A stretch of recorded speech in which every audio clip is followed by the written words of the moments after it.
디모데전서 4장 11절 16절 말씀 중심으로 예수 그리스도의 좋은 일꾼, 이런 제목으로 은혜를 받겠습니다.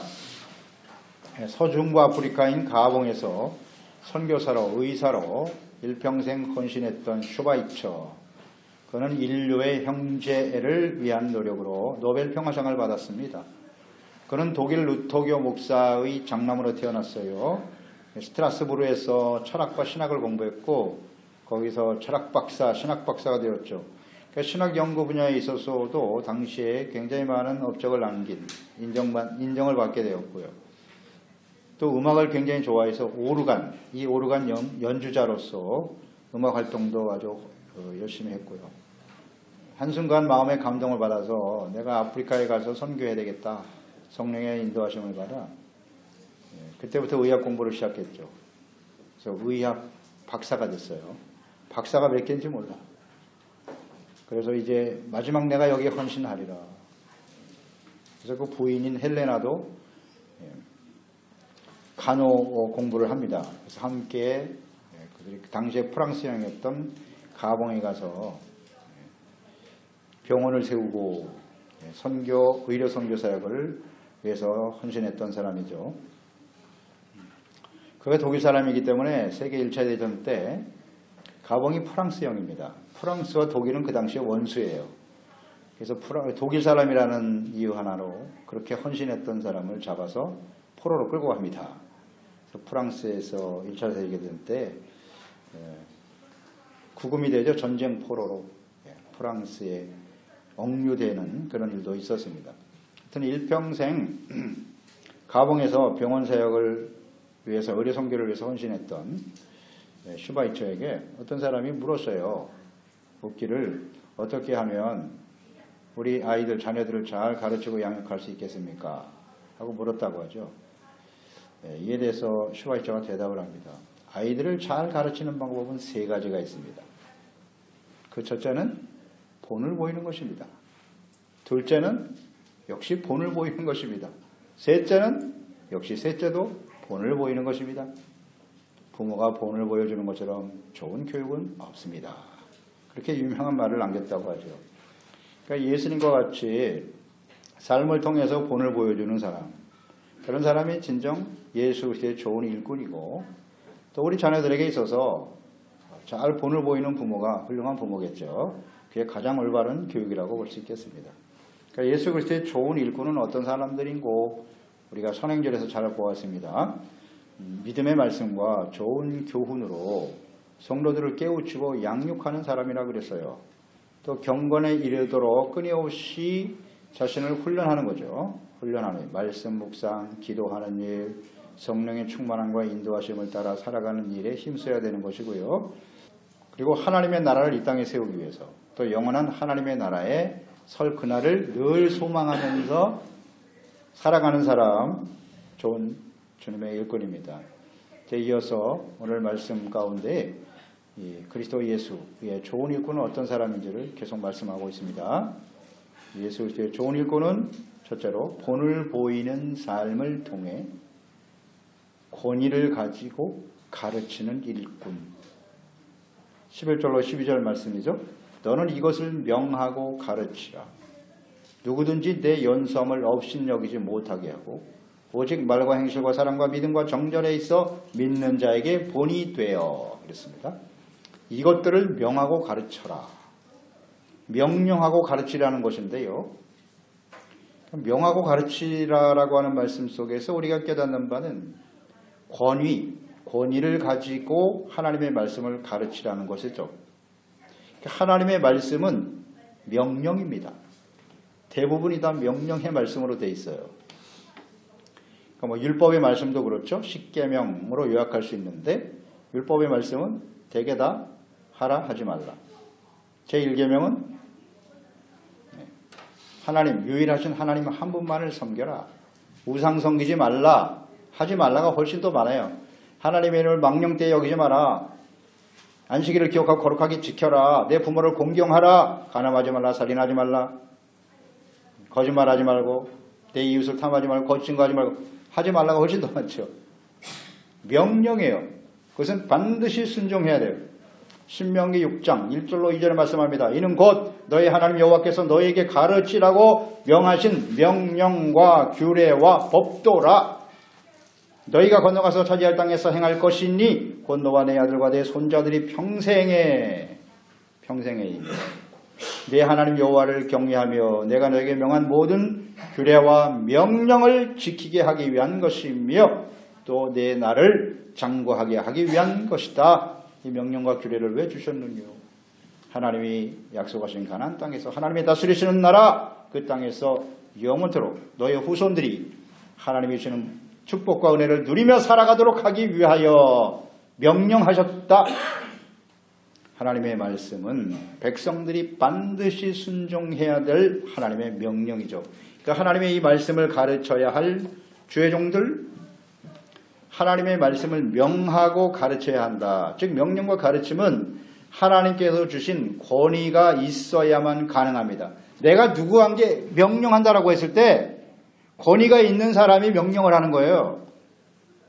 그 권위가 없는 사람이 아무리 명령해봐야 그거 따를 사람 아무도 없어요. 그러니까 명령과 가르침은 하나님께서 주신 권위가 있어야 된다. 즉 하나님께서 주신 권위가 아니면 명령하거나 가르치는 일을 할 수 없다. 그러니까 하나님께서 주신 권위를 가지고 가르쳐야 된다. 무슨 의미일까요? 하나님의 말씀을 가르치는 종들은 하나님의 부르심, 소명이죠. 그 일을 위해서 부르심에 대한 분명한 확신이 있어야 되고요. 그리고 하나님의 성령으로 반드시 거듭나야 돼요. 또 하나님의 성령으로 충만해야 합니다. 성경 말씀에 대한 분명한 이해가 있어야 합니다. 깨달음이 있어야 합니다. 그래야만 바르게 가르칠 수가 있어요. 단순히 신학 교육을 받았다고 해서 이런 권위가 다 주어지는 것이 아닙니다. 목사가 되었다고, 재직들이 되었다고, 무슨 직분을 받았다고 해서 이런 권위가 다 주어지는 것이 아닙니다. 하나님의 부르심과 예수 그리스도와의 인격적인 만남이 있어야 돼요. 교제가 있어야 합니다. 말씀과 기도와 성령의 인도하심을 따라 주님과의 끊임없는 교제와 경건에 이르는 훈련을 계속해야만 합니다. 매일매일 실천하는 사람이어야 합니다. 무엇보다도 중요한 것은 하나님의 말씀을 명령하고 가르칠 수 있는 이 권위는 내가 먼저 하나님의 말씀에 순종하는 것입니다. 내가 주님의 말씀을 순종할 때 그 권위가 주어지는 거예요. 그랬을 때 나도 상대방 모든 사람들에게 하나님의 명령의 말씀을 명하고 가르칠 수가 있는 것입니다. 권위는 순종에서 오는 겁니다. 그러니까 모든 믿는 자들에게 본이 되어줄 때 이 권위가 주어지게 된다는 거죠. 12절 말씀에도 보면 누구든지 내 연소함을 업신여기지 못하게 하라. 디모데에게 주님의 사역을 맡긴 디모데에게 한 말씀인데요. 나이가 어리다. 즉 하나님의 말씀을 가르치고 증거하는 이 권위는 나이의 많고 적음과 상관이 없다는 겁니다. 신앙의 연륜과도 상관이 없습니다. 모든 일에 본을 보이고 하나님의 말씀에 순종할 때 하나님께서 그 권위가 주어지게 된다는 거죠. 자, 그러면 어떤 일에 본보기가 되어야 할까요? 어떤 일에 본보기가 되어야 할까요? 첫째는 말에 본을 보이라 그랬어요. 말하는 것, 언어 생활이죠. 여기에 본을 보이는 사람이 되라. 그러니까 어떤 상황에 처하더라도 항상 은혜와 덕을 끼치는 말을 해야 되고요. 그 말이 언제나 온유하고 겸손해야 돼요. 겸손한 말을 할 수 있어야 합니다. 마태복음 12장 36절 37절에 내가 너희에게 이르노니 사람이 무슨 무익한 말을 하든지 심판날에 이에 대하여 신문을 받게 될 것이다. 너희의 말로 의롭다함을 얻고 내 말로 정죄함을 받게 될 것이다. 그렇습니다. 이 말이라고 하는 것이 굉장히 책임감이 있는 거예요. 하나님이 듣고 계신다. 그에 대해서 하나님이 심판하신다. 이런 생각을 항상 하고 진실되게 진리의 말씀에 기초한 거짓을 말하면 안 되죠. 진실만을 말할 수 있어야 한다. 골로새 4장 6절에 너희의 말을 항상 은혜 가운데서 소금으로 맛을 냄과 같이 하라. 그리하면 각 사람에게 마땅히 대답할 것을 알리라 그랬어요.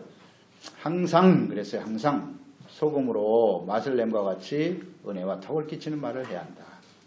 그러니까 이 말하는 언어 생활에 항상 본을 보일 수 있어야 한다. 그러니까 말이 언제나 진리의 말씀에 기초한 말을 해야 돼요. 두 번째, 행실의 본을 보여라. 말, 두 번째 행실입니다. 행실은 헬라어의 아나스토로라고 하는 말인데 이 행실은 사람들과의 관계 속에서 일어나는 행동을 의미하는 것이에요. 그러니까 말과 행동이 다른 사람들과 이렇게 좀 사람들과의 관계 속에서 말과 행동이 일치되는 그런 모습으로 본을 보여야 된다라는 것이죠. 뭐 예를 들어서 열심히 전도를 하고 복음을 전하는데 근데 그의 삶을 보면 전혀 의롭지 않아요. 선하지 않아요. 예수 믿지 않는 사람들보다 더 악한 행동을 하고 있어요. 그런 사람들에게 권위가 주어질까요? 그런 사람의 말을 누가 듣겠습니까? 어떤 사람이 그런 사람들이 말하는 복음을 듣겠어요? 예수를 믿을 수가 없는 것이죠. 그래서 이런 사람들은 예수 그리스도의 좋은 일꾼이라고 볼 수 없습니다. 행실에 있어서 본을 보여야 된다. 북유럽에 사는 흰 담비, 담비라고 하는 동물이 있죠. 털이 아주 아름답죠. 그래서 이 담비의 털을 귀하게 여기는데요. 이 흰 담비는 본능적으로 자신의 털을 더럽히지 않으려고 하는 아주 강한 의지를 갖고 있다고 그래요. 바로 이러한 성격을 잘 알기 때문에 사냥꾼들이 담비를 잡을 때 그걸 잘 이용해서 잡는데 담비가 사는 그 굴이 있다고 합니다. 그 굴에다가 새카만 숯검정을 발라놓은대요. 나가 있는 그 담비를 자기 굴로 자꾸 몰아서 간다는 거죠. 아니면 그 굴에서 지키던가. 그러면 이 담비가 자기 굴로 딱 들어가려고 보다가 새카만 숯검정이 있으니까 자기 털을 더럽히기 싫은 거야. 그래서 들어가기보다는 차라리 죽는 걸 선택한다는 거예요. 그래서 거기서 잡힌다는 거예요. 안 들어간대 절대. 더럽히기 싫다 이거. 이런 걸 보면 오늘날 이 교회와 그리스도인들, 주의 종들과 재직들이 세상으로부터 엄청난 비난을 당하고 있지 않습니까? 세상 사람보다 더 새카매. 그 새카만지도 모르고 그걸 창피한지도 모르고 그렇게 살아가고 있잖아요. 그래서 오늘날 교회를 뭐 전도를 받지 않는 건 너무나 당연한 거고 또 교회에서 떠나는 사람도 많죠. 이걸 우리는 가나안 성도라고 들어보셨어요? 가나안 성도가 많아진다. 가나안을 거꾸로 해보세요. 안 나가입니다. 안 나가. 교회에 안 나가. 그게 가나안 성도래요. 왜 성도들이 점점 교회 안 나갈까요? 그 원인이 무엇이뇨? 중요한 이유 중에 하나가 주의 종들과 재직들의 행실이 본이 되지 않는다는 것이요. 하나님의 말씀과 언행이 일치하지 않기 때문에 또 거룩하고 의롭지 못하고 행실의 본을 보이지 못함으로써 많은 사람들을 실족시키고 있다는 겁니다. 믿음에서 떠나게 하고 있다.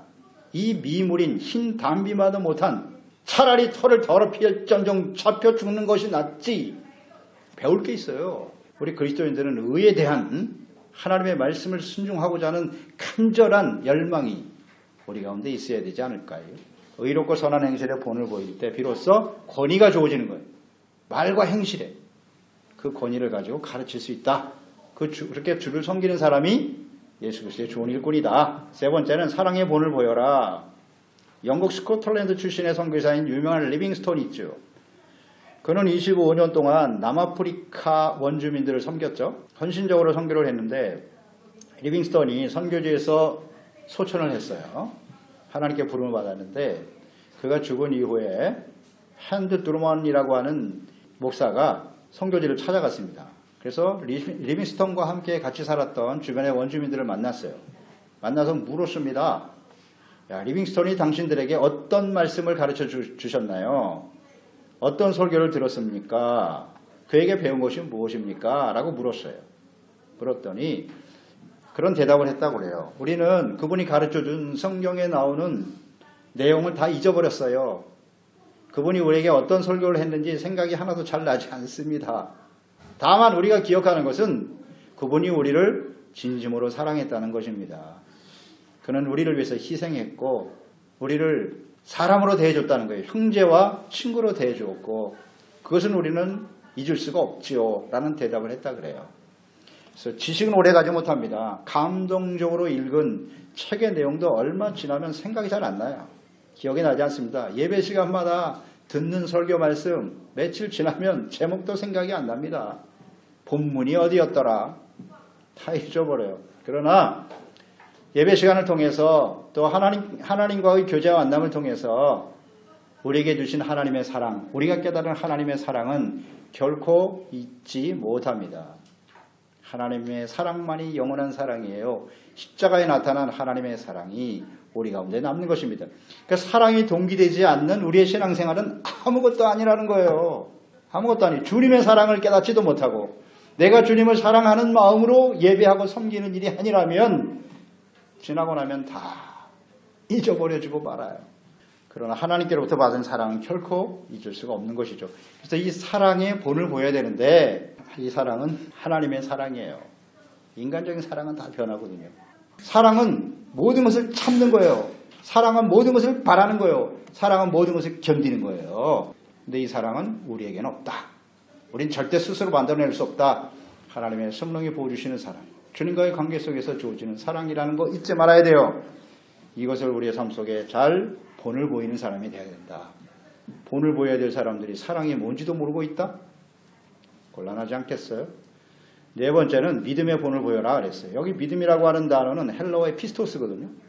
피스토스라고 하는 믿음은 두 가지 의미예요. 믿음도 있고 하나는 충성, 피델리다, 피엘, 충성이죠. 그러니까 이 충성, 믿음과 충성의 본을 보여야 된다는 것은 일단 믿음이죠. 그러니까 하나님의 말씀에 대한, 하나님과 하나님의 말씀에 대한 절대적인 믿음과 신뢰를 가지고 있어야 한다. 그럼 믿음의 개념을 잘 이해하고 계시죠? 믿음은 우리의 믿음의 대상이 누구이신지, 하나님이 어떤 분이신지, 어떤 말씀을 하셨는지 알아야 되는 거예요. 알아야 돼요. 그 다음에 하나님의 말씀과 하나님의 뜻을 내 마음속에 acceptar, 내가 동의해야 돼요. 아쿠아라도 내가 동의하는 게 믿음이에요. 하나님의 말씀은 그러하시나 내 생각은 달라요. 그건 믿음이 아닙니다. 동의한 다음에 어떻게 해요? 내가 그 말씀대로 그대로 순종하는 겁니다. 이게 세 가지 믿음이에요. 이 믿음, 이 중에 하나라도 빠지면 그건 믿음이 아니에요. 하나님의 말씀대로 동의하고 순종하는 것. 그러니까 이렇게 하나님께 대한, 하나님의 뜻에 대한 분명한 믿음과 확신을 가진 사람은 어떠한 상황, 어떤 일이 벌어져도 절대 흔들리지 않아요. 두려워하지 않습니다. 불안해하고 염려하지 않습니다. 그리고 이 하나님과 하나님의 뜻에 대한 분명한 확신을 가진 사람은 충성스러워요. 성실해요. 변함이 없지 않습니까? 여기에 본을 보여야죠. 언제나 성실하죠. 자기 맡은 바 자리에서 최선을 다하고요. 그런데 본을 보여야죠. 조그만 어려움이 다가와도 근심 걱정 염려하고 뭔가 세상 걱정은 다 짊어지고 살고, 그런 모습을 보면 누가 그 사람이 믿는 예수님을 믿겠어요. 더 나아가서 다섯 번째죠. 정절에 대해서 본을 보여야 한다. 정절은 에스파뇰 성경 보니까 브레사네요. 브레사. 순결하다. 깨끗하다. 거짓이 없다. 위선이 섞이지 않는 순수한 마음에서 나오는 말과 행동, 이게 정절이에요. 그러니까 탐욕적이고 세속적인 욕망이 없는 거예요. 그 마음속에. 이기적인 욕망을 갖고 있지 않아요. 그러니까 세상 사람들을 보다 수준이 높아야죠. 수준이 훨씬 높은 그런 순수함과 진실함을 가지고 있어야 된다는 거죠. 우리의 마음을 순수하고 깨끗하게 하는 것이 무엇일까요? 동기와 목적을 보면 알아요. 동기, 왜 일을 하는 거지? 왜? 무엇 때문에? 사랑. 사랑이 동기되지 않는 것은 절대 뿌레스하지 않습니다. 하나님이 나를 사랑하셨고 내가 주님을 사랑하기 때문에 이게 동기가 되는 거고, 목적은 뭐라고요? 목적은 나의 영광이 아니에요. 하나님의 영광입니다. 나의 유익이 아닙니다. 하나님의 나라와 뜻이 이루어지는데 목적을 두고 있어야 돼요. 그 사람이 뿌레스한 사람입니다. 그렇지 않으면요 다 변질돼요. 다 부패합니다. 아주 보기 흉해요. 자기만 모르고 있을 뿐이지 다른 사람은 보여요. 다 같이 살아보면 알잖아요. 같이 신앙생활 벌써 몇 년 해보면 저 사람의 동기가 뭐고 목적이 뭔지 다 보여요. 뿌레스하지 않아. 뭔가 자기 유익을 생각하고 그냥 계산하고 본을 보여야 돼요. 정절, 순서, 마음이 깨끗하고 진실하지. 오직 예수, 오직 하나님의 나라, 하나님의 뜻을 이루는 일에 주님을 사랑하고 하나님의 영광을 위해서 이 본을 보여야 돼요. 그게 바로 예수 그리스도의 좋은 일꾼이죠. 그 다음 두 번째로 예수 그리스도의 좋은 일꾼은 주어진 사명과 영적 성장을 위해서 전심전력하라. 네? 전심전력. 13절이죠. 내가 이를 때까지 읽는 것과 권하는 것과 가르치는 것에 전념하라. 이 전념하라라고 하는 말은 뭐냐면 마음을 다하라는 것이고요. 항상 우선을 두라는 거예요. 최우선순위로 삼아라. 자, 그럼 무엇에 우선순위를 두고 살아야 되나 우리는? 여러분 우리의 삶의 프라이어리티가 어떤가 잘 생각해 보세요. 뭐가 나의 삶의 우선인가? 나의 삶의 우선순위는 뭔가? 이런 거 생각해 보시라고요. 그러니까 우선이 먼저 세 가지인데요. 읽는 것과 가르치는 것과 권하는 것과 가르치는 것이거든요. 이것이 우리가 해야 할 일이에요. 어떻게 보면 사명인데 권면하고 가르치는 거죠. 이것이 우리가 해야 될 예수 그리스도의 일꾼들에게 주어진 사명인데 권면하고 가르치기 위해서 먼저 해야 될 게 뭐다? 읽는 것. 이것이 먼저예요. 무엇을 읽으라는 거예요? 성경 말씀을 읽어야죠. 성경 말씀을 읽고 하나님의 말씀을 묵상한 다음 여기에 전념하란 말이죠. 최선을 다하라는 겁니다. 거기에 우선순위를 둬야 한다는 거예요. 성경 말씀을 읽고 그곳에서 하나님의 뜻을 깨닫고 거기서 우리가 권면을 받고 책망을 듣고 교훈을 얻고 하나님의 사람으로 온전케 되고자 하는 갈망이 있어야 돼요. 간절한 마음이 있어야 된다고요. 성경 말씀이 뭔지 하나님의 뜻이 뭔지도 모르는 사람이 어떻게 남을 권면합니까? 무엇으로 가르치겠다는 거예요? 중요한 문제입니다, 여러분. 매일같이 성경 말씀을 읽고 묵상하고 하나님의 뜻을 깨닫는데 힘써야 돼요. 그리고 우리가 신앙의 연륜이 쌓인다거나 나이가 들면 사람들에게 권면하고 가르칠 수 있겠죠. 그런데 특히 그리스도 안에서의 권면과 가르침의 핵심은 뭐다? 무엇으로 권면하는 거예요? 하나님의 말씀으로 권면해야 돼요. 내가 인생을 살아보니까 내 생각이 이래. 아무 의미 없음. 그건 자기 주관일 뿐이지. 다른 사람에게 그건 진리가 될 수 없어요. 옛날에 우리가 이렇게 살았어. 요새 젊은 세대들에게 아무리 얘기해봐야 안 먹혀요.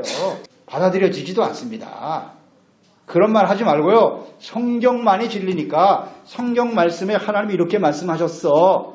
말씀으로 권면하시기 바랍니다. 말씀이 아닌 권면은 사실 그냥 참고 정도로 하세요. 참고 정도도 안 되는 권면들이 수두룩하지만 자기 생각이 뭐가 이렇게 중요합니까? 내 생각은 다른 사람은 또 다른 생각을 하고 있는데 성경 말씀으로 권면하시고 가르칠 때도 보세요. 뭘 가르치는 거예요? 성경 말씀을 가르쳐야죠. 하나님을 가르쳐야죠. 예수 그리스도를 가르쳐야죠. 진리의 말씀을 가르쳐야죠. 그런데 부모가 먼저 믿은 자들이 성경을 읽는 일에 전념하지도 아니하고 하나님의 뜻을 아는 일에도 관심이 없는 사람이 뭘 어떻게 가르치겠다는 겁니다. 전념하라. 우선순위를 잘 정해놓고 그래야 가르칠 수가 있어요. 14절 15절로 이어지죠. 내 속에 있는 은사 곧 장로의 회에서 안수받을 때 예언을 통하여 받은 것을 가볍게 여기지 말랍니다. 이 모든 일에 전심전력하라. 또 한번 강조되네요. 너희 성숙함을 모든 사람에게 나타나게 하라. 성도들을 권면하고 가르치는 일 주어진 사명이라 그랬죠. 여기에 삶의 우선순위를 두고 최선을 다해야 될 뿐만 아니라 안수받을 때 예언을 통하여 받은 것이 무엇일까요? 이것이 바로 성령이 주시는 은사예요. 성령이 주시는 은사입니다. 안수받을 때 예언으로 주셨다. 그러니까 우리가 직임을 받을 때 그것을 우리가 기름 부음 받았다고 하잖아요. 기름 부음 받았다는 의미가 뭐예요? 하나님의 성령께서 우리에게 은사와 능력을 부어주셨다는 것입니다. 그것을 가볍게 여기지 말라는 거예요. 그러니까 이런 의미겠죠. 예수 그리스도의 좋은 일꾼은 자신의 어떤 재능, 자신의 능력, 지식, 경험 이런 걸 가지고 가르치고 일하는 사람들이 아니에요.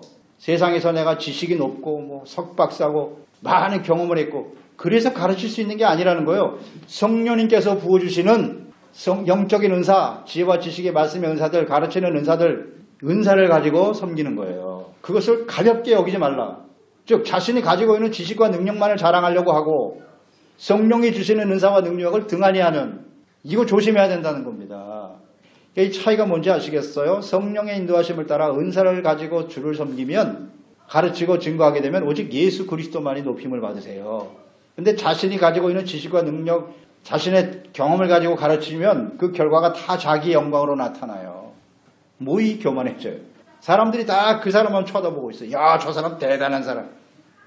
뭐가 대단합니까? 오직 예수 그리스도만 높이고 예수 그리스도께로 나아가 주님을 따르는 삶으로의 변화가 일어나겠죠. 그것이 성령의 은사로 나타나는 결과예요.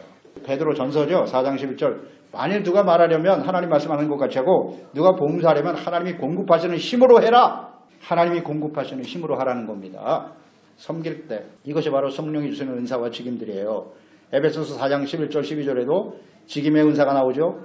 그가 어떤 사람에게는 사도로, 어떤 사람은 선지자로, 어떤 사람은 복음을 전하는 자로, 어떤 사람은 목사와 교사로 삼으셨으니 이는 성도들을 온전케 하며 봉사일을 하게 하며 그리스도의 몸인 교회를 온전케 하기 위함이다. 성령이 주시는 은사를 가지고 섬겨야 돼요.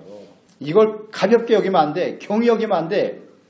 내가 이제 신앙생활 오래 했고 말씀도 좀 잘 알고 목회생활도 오래 했으니까 성령의 인도하심이 없어도 얼마든지 가르칠 수 있어. 아니거든요. 내가 신앙생활 몇 년인데 얼마든지 내가 가지고 있는 지혜와 지식으로 성도들을 가르칠 수 있다고 그렇게 말해서는 안 된다. 그러니까 성령 충만함과 성령이 주시는 은사와 능력을 힘입어 섬긴다고 하는 것은 늘 강조되지만 성령이 주시는 은사와 능력은 과거 완료가 아니에요. 내 마음대로 주머니에서 필요할 때 언제든지 꺼내 쓸 수 있는 게 아니에요. 항상 하나님과의 교제 속에서 기도와 성령의 인도하심이 계속돼야 되는 거예요. 계속. 내가 옛날에 무슨 능력을 받고 은사를 받았으니까 지금 더 잘할까? No. 아니에요. 철저하게 성령의 인도하심을 따라 살아야 돼요. 그렇지 않으니까 교만해지죠. 성령의 인도를 따르는 사람은 절대 교만해질 수가 없어요. 내가 한 게 아닌데요. 주님이 하신 건데. 성령이 역사하신 건데요. 겸손의 열매가 나타날 수밖에 없어요. 절대 자기의 재능과 능력을 앞세우지 않아요. 15절 이 모든 일에 전심전력하여 너의 성숙함을 사람들에게 나타내게 하라. 전심전력해서 너의 성숙함, 진보죠. 우리가 영적으로 성숙해가는 것을 사람들이 보고 알아야 된다는 거예요. 그러니까 성경 말씀을 읽고 성도들을 권면하고 가르치고 또 은사를 힘입어 주를 섬김으로써 이 일에 우리가 전심전력하고 힘쓰다 보면 자연스럽게 영적으로 성장하게 되겠죠. 전심전력이다. 그러니까 사명을 위해서 항상 준비되어 있는 최선을 다하는 태도를 의미하는 거겠죠. 우린 정말 최선을 다하고 있나? 이런 거 한번 생각해 보세요. 성경 말씀을 읽고 사람들을 권면하고 가르치는 일, 예수 그리스도의 좋은 일꾼이 되기 위해서 정말 전심전력하고 있습니까? 자녀들에게는 공부해라 그냥 소리치면서 내가 그리스도인으로서 예수님의 좋은 일꾼으로서 정말 전심전력하고 있나? 아이들이 보면 다 알아요. 어떻게 속입니까? 그리스도인으로서 나의 정체성과 사명을 분명히 하고 그 일을 위해서 내가 최선을 다하는 모습을 보일 때 자녀들이 예수님의 제자로 성장해 가게 되겠다. 삶의 우선순위를 딱 보면 알아요. 우리 부모가 무슨 생각을 하고 있는지 어디에 우선순위를 두고 살아가는지 다 압니다. 매우 중요한 문제예요. 어디에 전심전력하고 있느냐. 그러니까 예수 그리스도의 좋은 일꾼은 해를 거듭할수록 영적으로 성숙할 수밖에 없겠죠. 그럴 수밖에 없을 거 아니에요. 성경 말씀을 항상 가까이 하고 말씀 묵상하고 배우고 그것으로 권면하고 가르치는 일에 자꾸 힘쓰다 보면 점점 성숙한 모습, 경건의 훈련을 계속하다 보면 의로움과 진실함, 착함의 열매가 나타날 수밖에 없는 거예요. 또 성령의 인도하심을 따라 살아가는 일에 힘쓰다 보니까 성령의 열매가 자연스럽게 우리 인격 속에 맺혀지게 되겠죠. 그리고 예수 그리스도를 닮아가는 성숙함으로 나타나야 정상입니다. 그런데 현실은 어떻습니까? 신앙의 연륜이 쌓이면 쌓일수록 어떻게 돼요? 시간이 흘러갈수록 처음 사랑은 버리고 사랑이 동기되지 않아요. 프레스하지 않아. 더 이상 사랑에 대한 느낌도 없어. 하나님께 대한 사랑의 느낌도 없어요. 가면 갈수록 미지근해지고 신앙생활은 형식만 남아있고 말이죠. 이렇게 흘러가는 것이 현실 아니에요? 열심도 사라지고 미지근하면 하나님이 토하에 내쳐버린다 그랬어요. 필요 없다 그랬어요. 그런 사람. 그런 존재가 되고 있지 않나요? 그렇게 갈 수밖에 없다. 왜 이렇게 되는 거예요? 전심전력을 다하지 않기 때문입니다. 간단해요. 오늘 말씀 보세요. 전심전력하라 그랬잖아요. 그러면 너희가 영적인 진보 성장을 사람들이 보고 알게 될 거야. 전심전력하지 않잖아요. 그냥 뭐 습관대로 기회가 되면 하는 거고 기회가 안 되면 못 하는 거고 이 삶에 무슨 전념하지 않아요. 우선을 두고 있지 않아요. 이게 오늘 우리의 문제 아닌가요? 그런 시간이 계속 흘러가면요. 전심전력하면서 계속 살아가는 사람과 적당히 느슨하게 살아가는 사람과 1년, 2년 가면 뭐 이 격차가 엄청나게 벌어지겠죠. 전심전력. 그래서 사람들이 봐도 영적으로 성숙해가는 모습을 사람들에게 나타내라. 보여줘라. 이게 정말 좋은 일꾼이에요.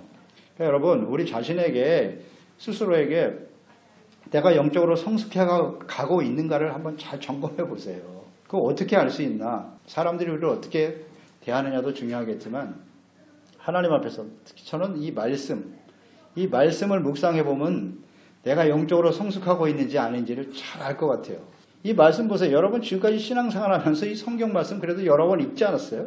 성경 말씀을 대할 때마다 그때마다 달라. 아 이거 내가 다 하는 말씀인데 또 묵상하면 또 달라요. 거기서 주는 하나님의 은혜가 또 다르다고요. 이게 영적으로 성숙하고 있다는 증거예요. 근데 맨날 말씀 들으면 맨날 그 말씀이 그 말씀이지. 이런 말 종종 하시는 분들 있어요. 그 말씀이 그 말씀이라고요? 그 사람은 이미 영적 성장을 멈추고 있다는 거예요. 내가 초등학교 때 듣던 말씀과 대학을 다닐 때 말씀은 달라요. 당연히 달라야죠. 성경 말씀은 진리죠. 그러나 나의 영적인 성숙에 따라서 보는 각도가 달라지는 거예요. 넓어지죠. 깊어지고 그게 영적 성장의 하나의 표시라고요. 증거의 증거. 말씀을 들어도 맨날 그게 그거 갖고 뭐 무슨 뜻인지도 잘 모르겠고 그런 사람은 이 자기 영적 성장과 진보를 보일 수가 없는 거예요. 상대방에게. 내가 여기 말씀을 통해서 하나님과의 관계 속에 성장하지 못하는데 어떻게 남을 권면하고 가르친단 말입니까? 예수 그리스도의 좋은 일꾼이 될 수가 없는 것이죠. 16절 말씀으로 이어집니다. 마지막입니다. 내가 내 자신과 가르침을 살펴 이 일을 계속하라. 중요한 단어들이에요. 계속하라.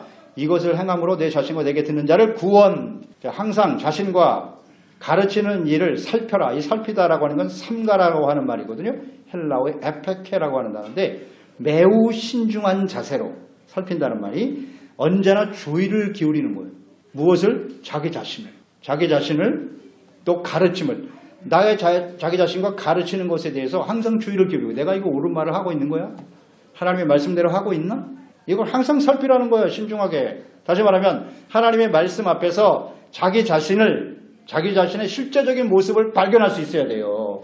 그 말씀에 딱 드러난 나의 모습이 어떠한가를 항상 살펴라. 그리고 된 줄로 생각하지 말고 항상 넘어질까 조심하고 겸손함을 지켜나가야 합니다. 또 정욕과 교만의 뿌리가 우리 가운데 아직 남아있어요. 이걸 간과하면 안 됩니다. 절대로. 내가 신앙생활을 오래 했고 목사가 됐으니까 나는 죄가 없어. 정욕과 교만이 남아있어요. 도사리고 있다고요. 언제든지 성장하고 자라요. 뽑아내지 않으면 계속 나옵니다.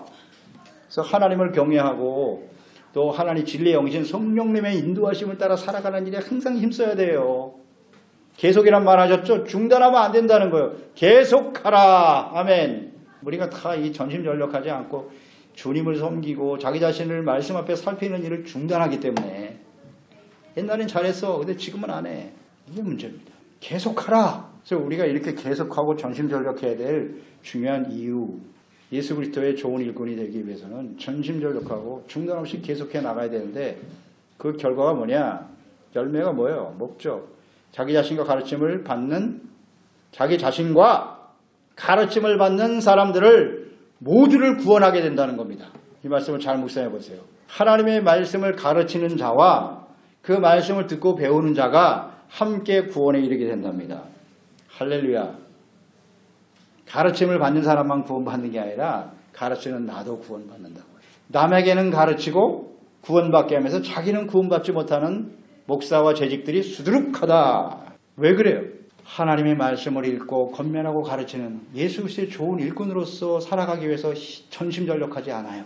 그 일을 계속하지 않아요. 중단됐어요. 그렇기 때문에 남은 그 말씀으로 구원받을지 모르나 자기는 구원받지 못해요. 사도 바울 보세요. 내가 복음을 전하고 헌신하는 거 그걸 통해서 많은 사람이 구원받지만 나 자신은 구원받지 못할까 봐 항상 두려워한다 그랬어요. 이게 진정한 그리스도 예수의 일꾼이죠.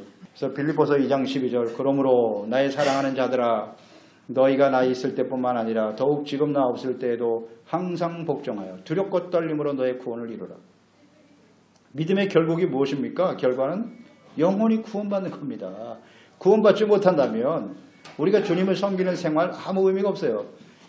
구원은 이신칭의 믿음으로 예수 그리스도를 믿음으로 말미암아 의롭다 하고 인정을 받는 것이고 그 다음에는 끊임없이 경건의 훈련과 또 하나님의 말씀으로 영적으로 성장해 가는 거예요. 성화. 그래서 우리 인생을 마감하는 날 하나님 앞에 서는 거죠. 그게 구원이 완성되는 거잖아요. 이것을 위해서 끊임없이 계속 전심전력하여 계속 중단하지 말고 이게 안타깝습니다. 이게 잘 안 돼요. 히브리서 10장 38절 39절 나의 의인은 믿음으로 말미암아 살리라. 또한 뒤로 물러가면 내 마음이 그를 기뻐하지 아니하리라 하셨느니라. 우리는 뒤로 물러가 멸망할 자가 아니요 오직 영혼을 구원함에 이르는 믿음을 가진 자니라. 아멘. 뒤로 물러서면 안 됩니다. 중단하면 안 됩니다. 결론적으로 이렇게 정리해보죠. 어떻게 하는 것이 구원을 온전히 이루는 일일까요?